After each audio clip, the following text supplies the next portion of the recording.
Assalamualaikum warahmatullahi wabarakatuh.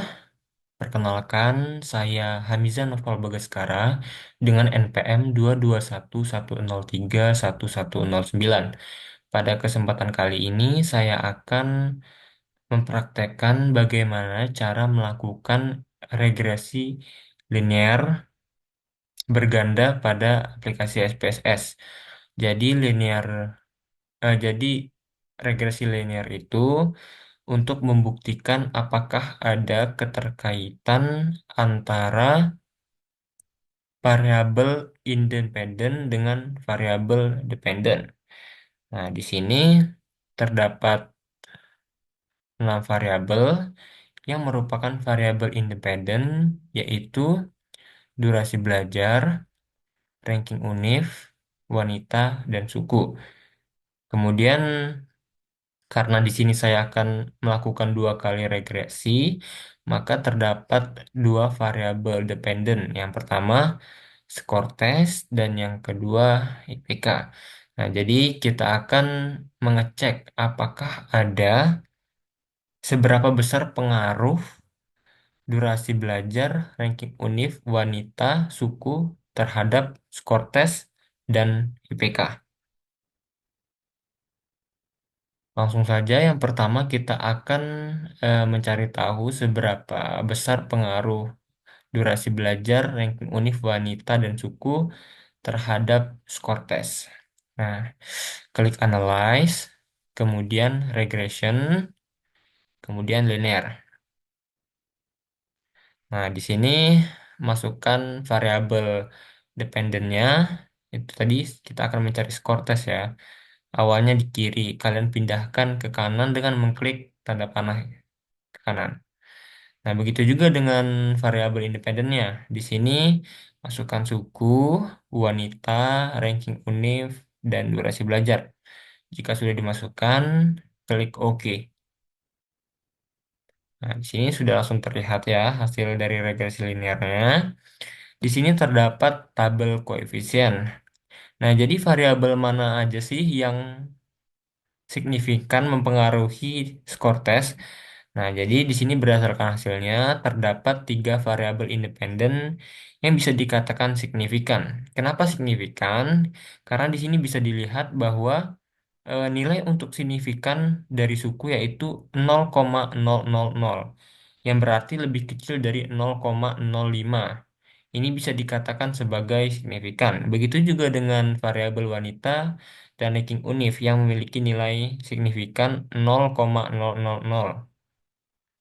Nah, sedangkan untuk variabel durasi belajarnya ini tidak signifikan mempengaruhi terhadap skor tes karena nilai signifikannya yaitu 0,362, yang mana ini lebih besar daripada 0,05. Jadi tidak dikatakan sebagai signifikan. Kemudian seberapa besar sih pengaruh tiap-tiap variabel ini terhadap skor tes? Nah, yang pertama itu adalah suku. Jadi kita akan membandingkan suku non-Jawa dan suku Jawa terhadap skor tes. Di sini eh, nilai dari B-nya itu 89,376.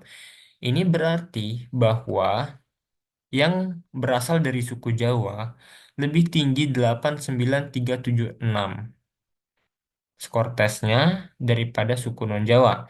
Kemudian untuk gendernya ini memiliki eh, nilai negatif 45,632, yang menandakan bahwa gender wanita lebih rendah 45,632 skor tesnya dibandingkan dengan gender laki-laki. Nah, kemudian untuk ranking univnya ini memiliki nilai negatif 0,664, yang berarti bahwa semakin tinggi rank univ, maka akan semakin rendah skor tesnya. Yang berarti bahwa untuk kenaikan satu ranking univ akan menurunkan skor tes sebanyak 0,664. Kemudian untuk durasi belajarnya ini memiliki nilai positif 0,153, yang menandakan bahwa untuk setiap kenaikan 1 jam durasi belajar akan menaikkan skor tes sebanyak 0,153. 0,153.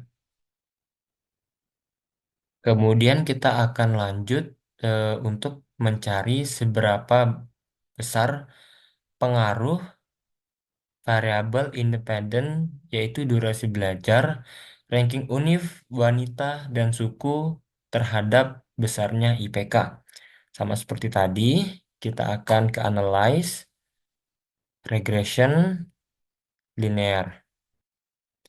Nah, di sini diganti saja variabel dependennya skor tes diganti dengan IPK. Nah, untuk variabel independennya tidak bisa tidak usah diubah, yaitu suku, wanita, ranking univ, dan durasi belajar. Langsung saja klik OK.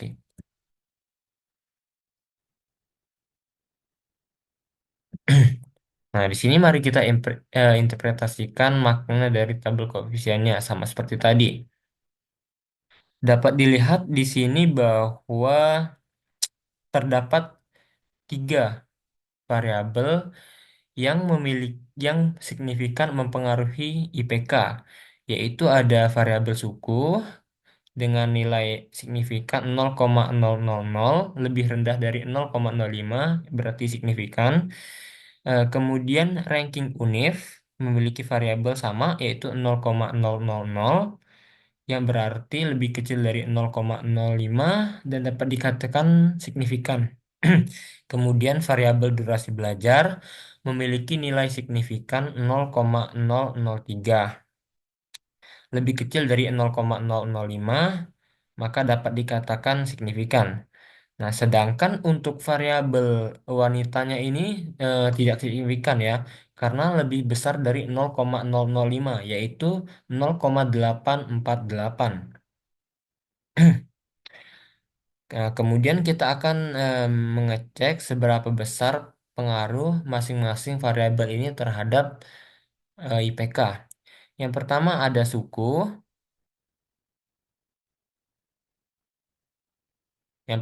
suku, yaitu nilainya ada 0,295.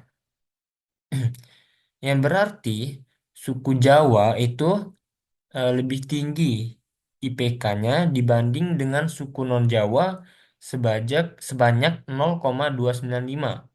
Kemudian untuk gender, di sini bahwa gender wanita positif 0,011 yang berarti bahwa gender wanita lebih tinggi IPK-nya sebanyak 0,011 dibandingkan dengan gender laki-laki. Kemudian untuk rank univnya ini memiliki nilai negatif 0,004 yang berarti untuk setiap kenaikan rank univ eh, sa- kenaikan satu ranking univ akan menurunkan IPK sebanyak 0,004. Nah, kemudian untuk durasi belajar ini memiliki nilai positif 0,002 yang berarti bahwa untuk penambahan 1 jam durasi belajar akan menambahkan IPK sebesar 0,002.